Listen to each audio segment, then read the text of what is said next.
Hi, everyone. I've always represented the common American man and woman as a member of the House of Representatives, which is why I've always been despised in Washington, D.C., and just never fit in. Americans are used by the political industrial complex of both political parties, election cycle after election cycle, in order to elect whichever side can convince Americans to hate the other side more.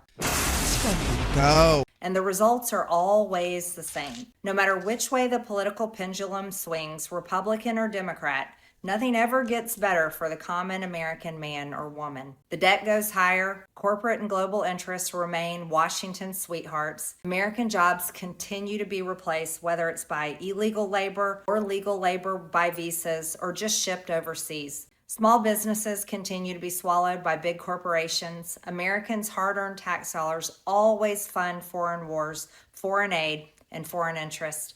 And the spending power of the dollar continues to decline. The average American family can no longer survive on a single breadwinner's income, as both parents have to work in order to simply survive.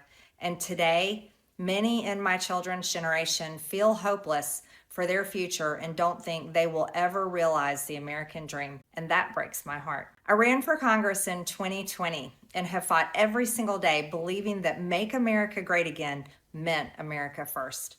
I have one of the most conservative voting records in Congress, defending the First Amendment, Second Amendment, unborn babies, because I believe God creates life at conception, and I love to fight for the little guy. Strong, safe borders, I have fought hard for that. I've fought against COVID tyrannical insanity and mandated mass vaccinations, and I've never voted to fund foreign wars with your hard-earned tax dollars. However, with almost 1 year into our majority, the legislature has been mostly sidelined. We endured an 8-week shutdown, wrongly, resulting in the House not working for the entire time, and we are entering campaign season, which means all courage leaves and only safe campaign re-election mode is turned on in the House of Representatives. During the longest shutdown in our nation's history, I raged against my own speaker and my own party for refusing to proactively work diligently to pass a plan to save Americans' health care and protect Americans from outrageous, overpriced, and unaffordable health insurance policies. The House should have been in session working every day to fix this disaster, but instead, America was force-fed disgusting political drama once again from both sides of the aisle.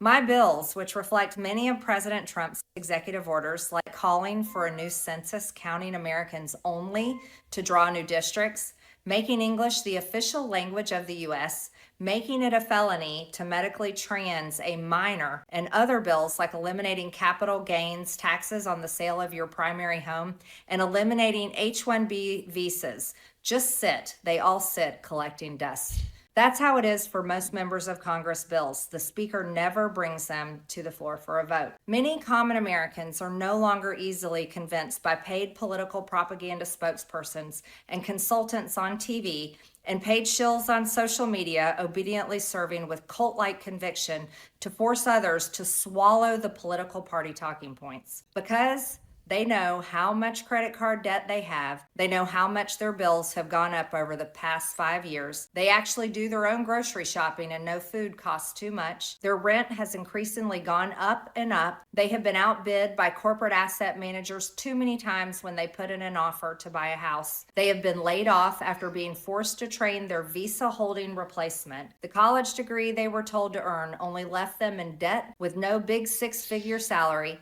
I can continue to listen to Marjorie sit here and list all of these things that are happening right now as a result of the administration, and we are all very familiar with everything that she is telling us, and it's almost as if, Marjorie, we know this. Why are you explaining this to us? Why are you telling this? I know that in this speech she is about to tell us that she has resigned from her position and that she is going to be done in her position on January 5th. I know that that's what is going to be at the end of this conversation because I purposely went into this video, but I didn't watch the entire thing. And now I sit here seeing her explain everything about getting into the administration, how she thought certain bills were going to pass her just sitting on desks. It's not what she wanted. Ma'am,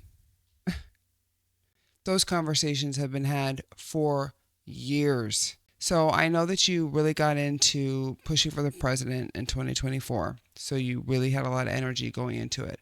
Now you're into it, you're a year in it, and you're going, this is not what I wanted, this is not what I expected. Wouldn't it have been great, let's say, if somebody had like a crystal ball and could have told you what was going to happen? Oh, that's right. Several people said this is going to happen.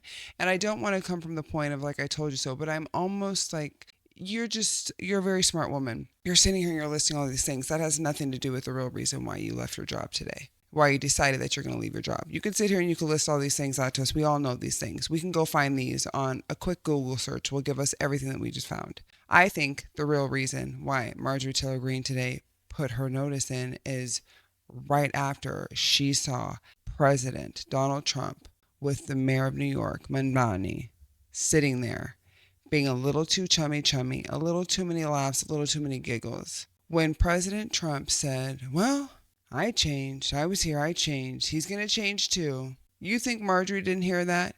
You don't think that she saw the admiration that he had for this young gentleman who, she's completely against, completely opposite sides of the track and how they think. So I'm thinking she was like, this is it.